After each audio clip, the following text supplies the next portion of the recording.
Good morning students, this is Suman Chaswal. Today I am going to do an SST class and today my topic is money and credit of economics. Today I will be doing a few questions of money and credit for class 10 students. Okay, so let's get started. So today our topic is money, questions from money and credit.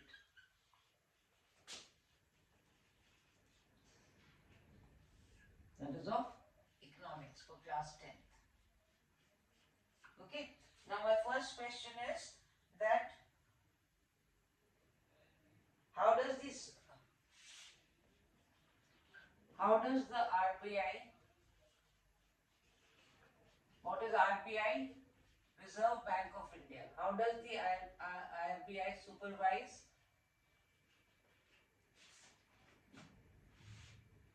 the functioning of banks?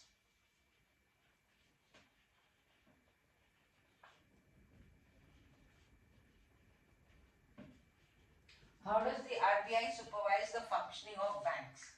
Okay, of all the banks, RBI is the head of all the banks. So how does it supervise the various banks all over India? Okay, RBI is Reserve Bank of India. So how does it supervise the functioning of banks? Okay, so number one, it ensures, you can put a heading, RBI functions. Okay, you can put a heading like this. What are the functions of the RBI? Number one, it ensures that the banks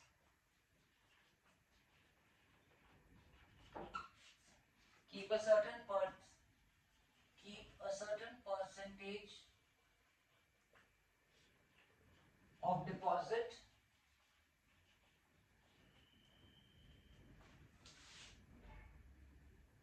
as cash balance. Okay, with the bank.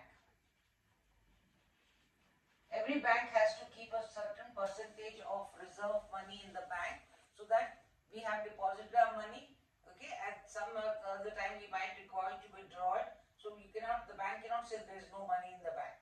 Okay, so whatever has been deposited in the bank, okay, a percentage of that deposit has to be kept as ready cash, available cash in the bank. So who authorizes? The RBI. Okay, that every bank must have a percentage of cash available of the deposits that are deposited in the bank. Okay, we all deposit our money in the bank for safekeeping and we also get some rate of interest on it. Second point,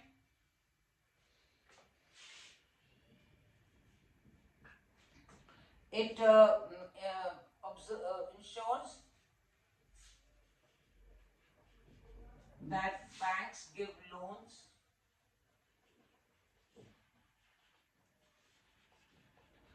ensures that banks give loans to all type of people, small investors, big investors. Okay, not only they don't give to the businessmen having large business, even small businesses who are investing money in small businesses, they should give to different levels and strata of society. Bank should not only favor the rich, it should also give to both. So it ensures that banks give loans to small investors, small scale industries, small thing, and not become a profit making business. Okay, gives loans to small investors, small scale industries,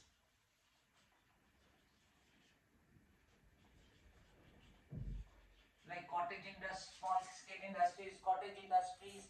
Okay, small borrowers.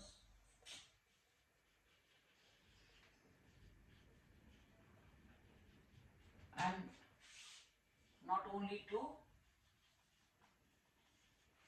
large investors. They should not become a money profit making organization. Okay, so the RBI ensures that the bank, it keeps on keeping a check to who all it has provided loans. Okay, are they all rich businessmen, large businesses, or they've also provided to small businesses, small investors, small borrowers, small scale industries, etc. So who keeps the check?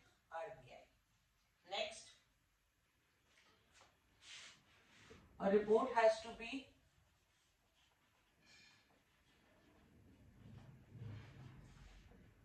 submitted periodically to the RBI. All banks have to submit a report to the RBI, okay, that containing details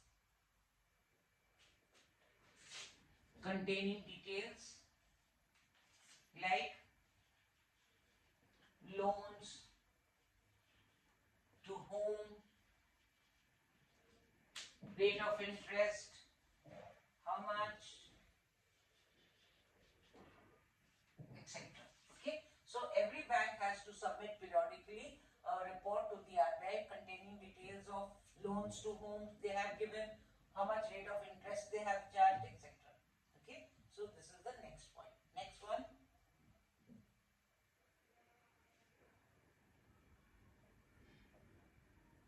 It acts as a bank of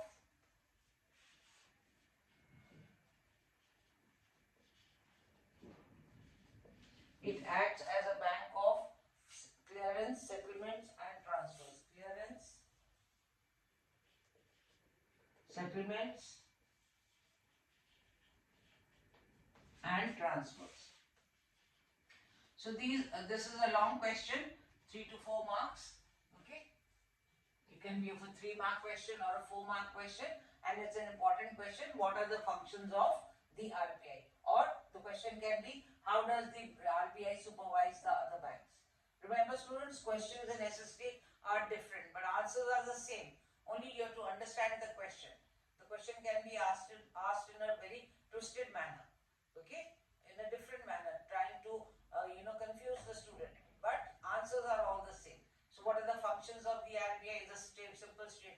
How does the RBI supervise the functioning of banks? The answer is the same. The question is a little different. Okay. So first is it means the RBI ensures that the banks keep a certain percentage of deposit as cash balance with the bank. Number 2, it ensures that banks give loans to small investors, small scale industries, small borrowers, and not only to large investors. Third, a report has to be submitted periodically to the RBI containing details, loans to whom, rate of interest, etc. Okay. And the last one, it acts as a bank of clearance, settlements, and transfers. So RBI is the Reserve Bank of India, which controls all the banks of India. Okay. So these are the important points, functions of the RBI. Okay, students, let's go to the next question.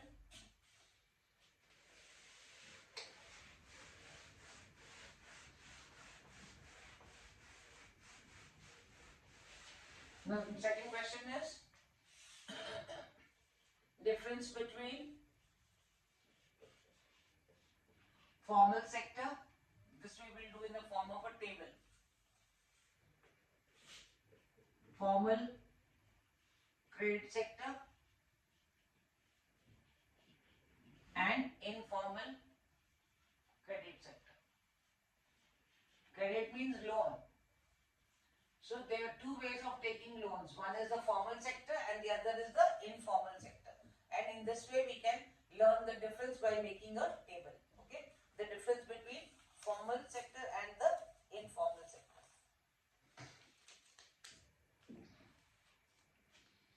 So the formal sector, it includes credit from where can we take credit? That means loans. From where can we take? From banks, cooperatives, okay. And here informal sector, where can we take the loans from? It is from money lenders. It includes money lenders, family, relatives, friends, or from your employer, So this is the informal sector. You can take loan from the money lender, family, relatives, friends, employer, etc. And formal sector is banks and cooperatives. Number 2, the rate of interest is less and fixed. If I go and take a loan from the bank, the rate of interest, whatever the bank tells me, you go and take a loan, the rate of interest will be same. Okay, it's not that I will be given a higher, you will be given a lower, or you given a lower one, I will given a higher one. No, the rate of interest in the bank will be fixed. Okay, and also the rate of interest will be less. Okay, because banks loan is basically given for people, they want to buy a new vehicle or some investment in buy a new house or for the education, so they look after the interest of the people. So rate of interest is less as well as it is fixed. Rate of interest is fixed. But in an informal sector, it is other way around. The rate of interest is high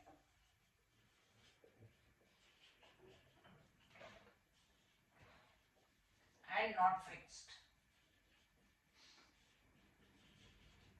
One person goes, he's taken charge 10%, the other person will charge 12%, or his known person is charged 5%. So it is varying. It is not fixed in the informal sector, credit sector. Okay. Third,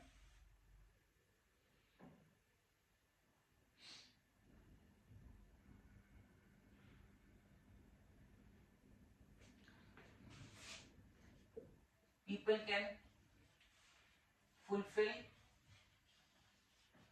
their needs at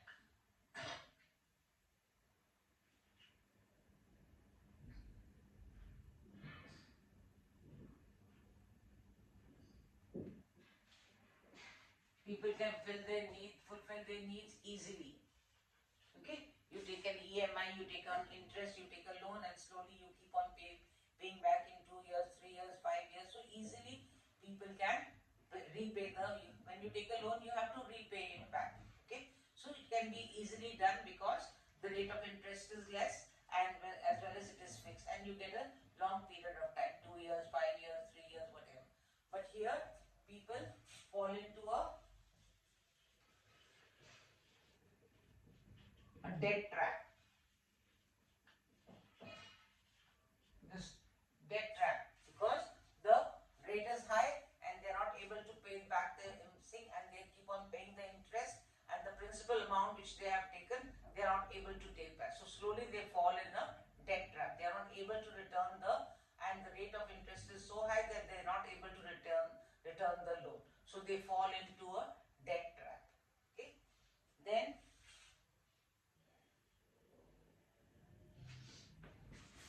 here RBI, you just now read about, supervises all credit activities, that the banks are not cheating the what you call consumers, right? They are not taking high rate of interest. They are giving loans to, like I told you, to small borrowers, small industries, small scale industries, and small investors. They are not only favoring the rich. So who controls all the credit? The RBI. It keeps a check on the banks. So that is very good for the people. But here, no check and supervision.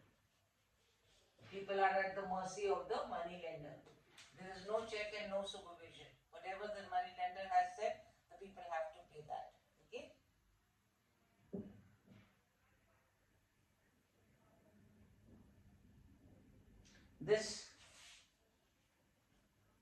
This leads to progress and prosperity. This leads to burden and tension, anxiety, and debt trap. So this leads to progress. I wanted to buy a good big house. Okay, I have a 2-bedroom flat. I've taken a loan and now I have shifted into a 3-bedroom apartment. So what have I done? I have progressed with the help of a loan. So it ensures prosperity. Industry, small scale, they take money, they make more investment, they make their business bigger. Right? So this it happens. You want a small car, you want to buy a luxury car, you take loan and you buy a big car. Your family is expanding. You have earlier two people, now you have four members, so you need a bigger car. You take a loan and you.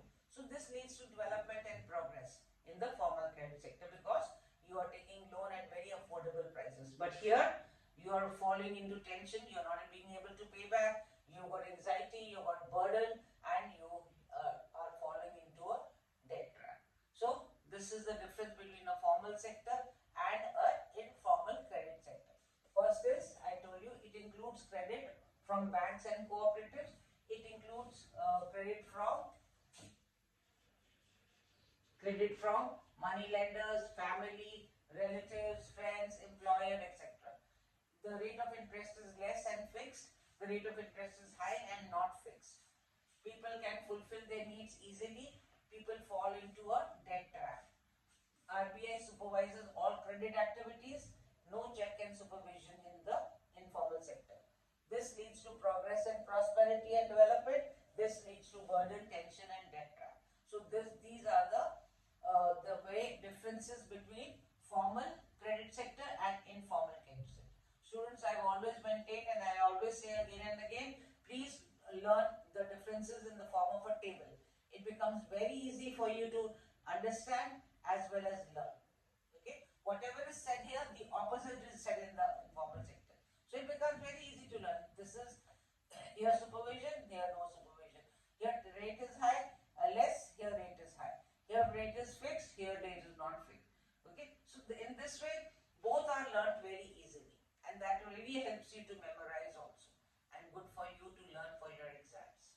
Okay, so learn this difference between formal credit sector and informal. This was our second question. Again, this is for 3 marks.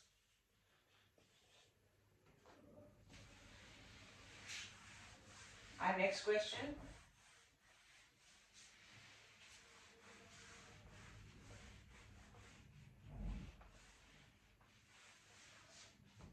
Question number 3.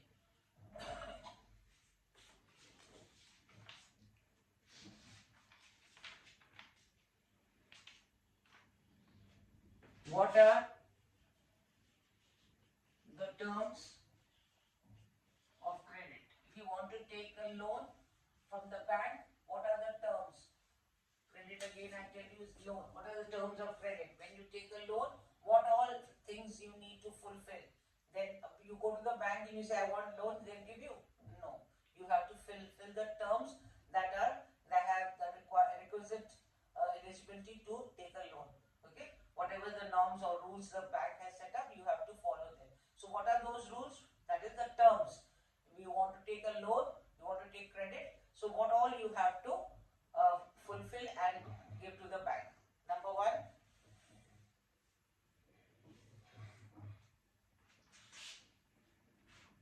terms of credit are, put a heading, and this is a 2-mark question. Terms of credit, put a first thing. Rate of interest. What is the rate of interest the bank is going to charge you for the loan that you have taken? Number 2, collateral. Collateral means guarantee. What guarantee the bank has that you're going to pay back the loan? So you need to provide some collateral in terms of your assets. Maybe your house, you're going to give it to them, and you're going to you guarantee your house or some property or some deposits. Okay, that is requires a guarantee. The bank requires a guarantee that is called collateral. Okay, for like in villages, they give their houses or their fields, mortgage to the bank, the field or their animals, the cattle, buffaloes and cows, etc. They mortgage to the bank. So against that, they can get a loan. In the urban areas, we can mortgage our houses or some plots that we have got or some fixed deposits that we have got, gold as also an asset. So all these are collateral, means guarantee for which the bank, against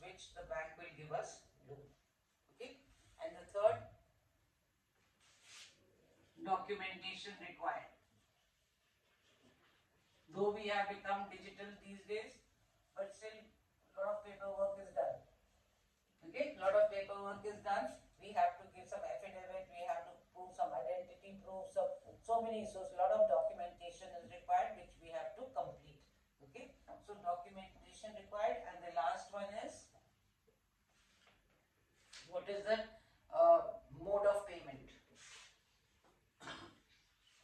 Mode of payment. How are you going to pay this thing? Okay, how are you going to pay back the loan? Are you going to give monthly, or are you going to give the checks? Right? You have to deposit the checks. So you taken for 1 year, so you have to buy 1 year checks with the bank, and automatically it will be cut from your account. Okay, so mode of payment. How are you are going to repay the loan? So these are the terms of the credit. What are they? The terms of credit are rate of interest, collateral, documentation required, and mode of payment. Okay, this is a 2-mark question. There are these 4 requirements to take a loan. First is rate of interest, collateral, documentation required, and mode of payment. How you are going to pay back the loan. Okay, so this was the next question of 2 marks.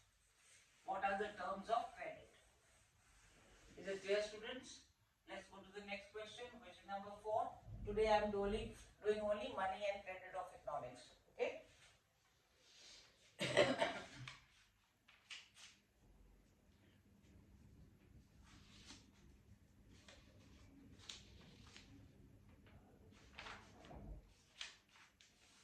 What is a check? This is a 1-mark question. What is a check? It can come in a definition, or it's a 1-mark question. What is a check? It can come in a definition, or it can come as an MCQ in a short question. Okay, what is a check? It is a, and even in the definition you can do a heading. You can just write the heading check and then define it. I told you presentation is very important. If you do your answers in SST like this, you will surely secure very good marks. Okay, it is a piece of paper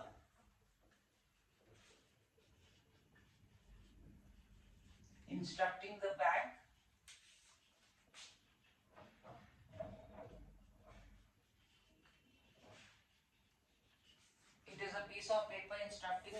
to pay a specific amount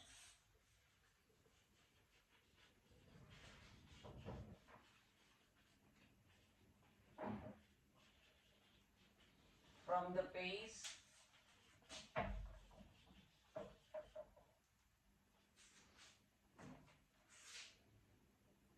account to the person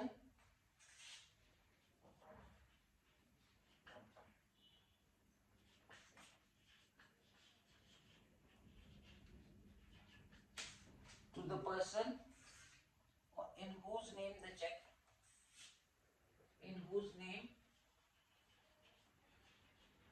check has been made.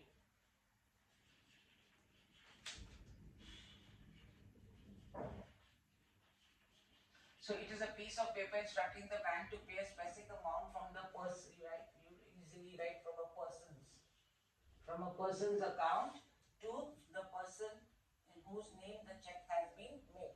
You have seen a check like this, okay? And here it is paid to, and then you have to fill in the state. You have to fill in the name of the person, ABC, whoever the name is, okay? So it is to this person, and then it is signed here by this person. So this person has an account in the bank. Okay, so money is deducted from his bank and given to this person in his account. So it's a check. It is a piece of paper instructing the bank to pay a specific amount. If I have written here 5,000, 10,000, or whatever amount I have written here from the person's account to the person in whose name the check has been made. So this is what a check is. Again, it is a piece of paper instructing the bank to pay a specific amount from the person's account to the person in whose name the check is made. So that is called a check. So this was a 1-mark question. Okay, definition of check. Our next question, number 5.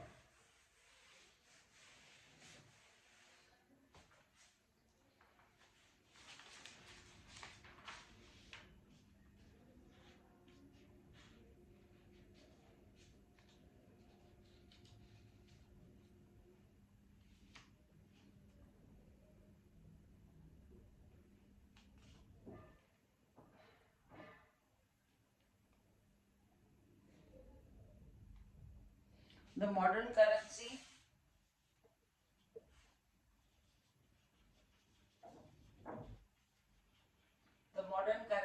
that is the notes and the coins, okay, that is the modern currency, is of no use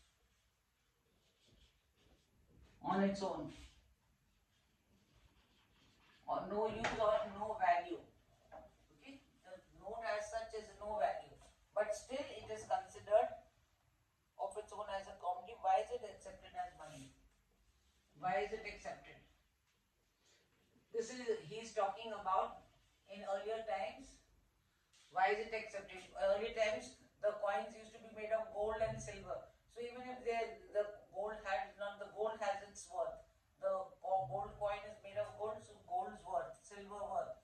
Okay, so the money according to this thing was worth, but also its own value also was there of the metal, precious metal it used to be made of. But nowadays it's not so. Nowadays it is made of that steel. The coins are made of that, and notes are made of paper. So of their own they have no value, but still it's a medium of exchange. Why? Okay, this is your question. That it is still considered an this thing of, but it is not what you call. See, because number one, it is not made of. Understand the question, then you'll be able to answer. It is not made of precious metal like gold and silver. First, we are answering the first part of the question. It has no use of its own. Why it doesn't have use of its own? Because it is not made of any precious metal, gold or silver. Okay? Then it is still accepted. It is still accepted as medium of exchange.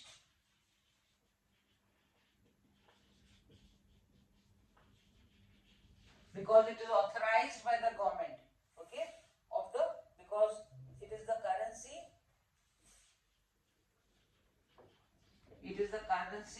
and authorized by the government of the country.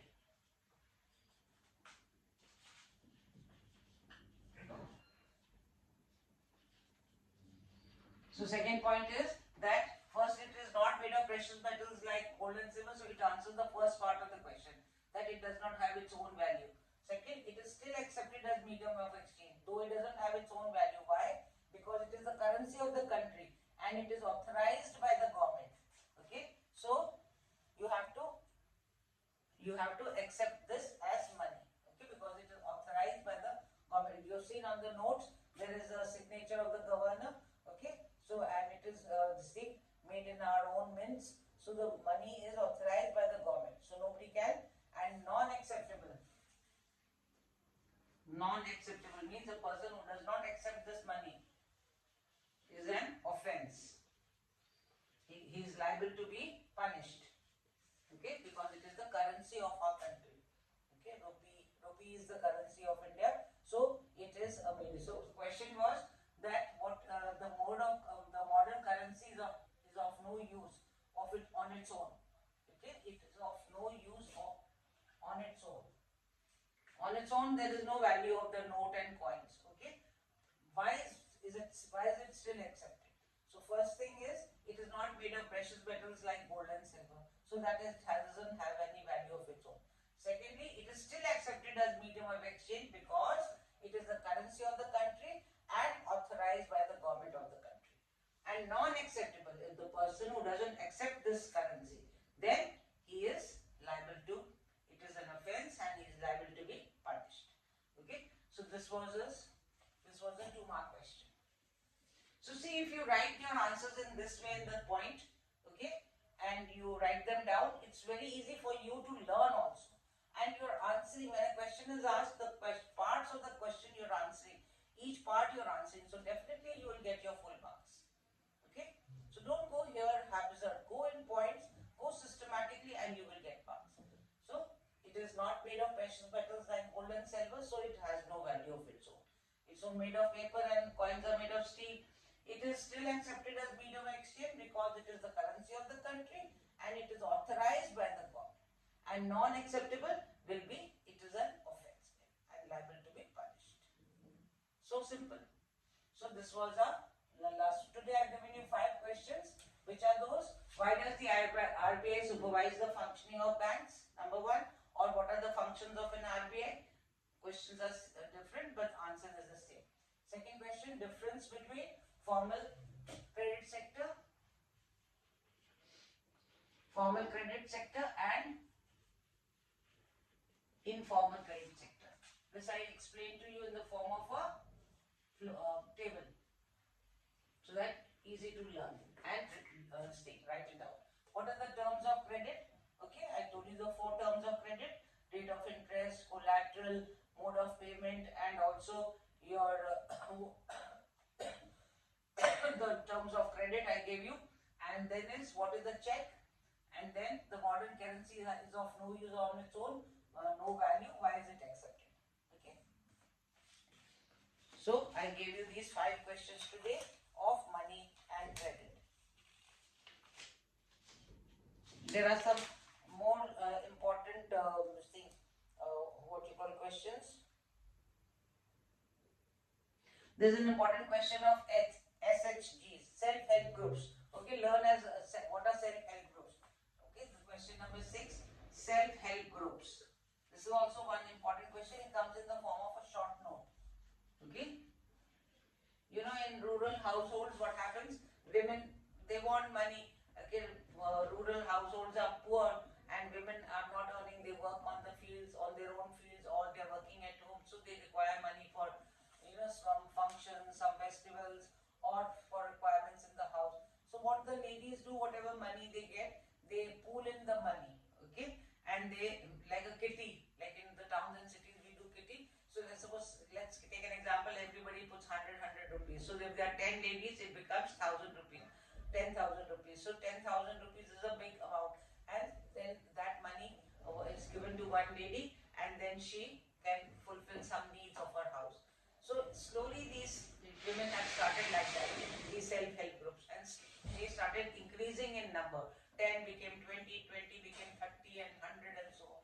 So they kept on doing this monthly. Each woman used to get that some lump sum money, so they could fulfill their needs. Slowly the bank started recognizing them and started giving them aid. Aid means grants, help to the self-help groups. Okay, because they used to regularly collect that much money, regularly pay it back also. So they were quite stable, and there was no mistake. So these self-help groups have grown in rural areas. Now most of the rural areas, they have these, and banks also support them by giving them aid and grant. Okay, so go through this this short paragraph in your notebook, and you'll understand it, and you can write it in your own words. Okay, in your own words. Okay, so this is also one important question of this lesson. What are self-help groups? Write a short note on self-help groups. Okay, so in this way I have sort of summarized the lesson Money and Credit of Economics of Class 10. So students, write down your questions, write the answers, I'll explain to them. Please write them down, learn them, and you will also remember them during your exams. Okay, it's a very good way of learning. Like I told you, be with me. I will be doing all important questions, and this is really going to help you to score good marks. Okay students, so today was an SST class, especially for the benefit of class 10 students. Thank you students. Don't forget to subscribe, like and share, and more than that, please watch my video and learn from it. I want all of you to score good marks. Thank you so much, and God bless all of you.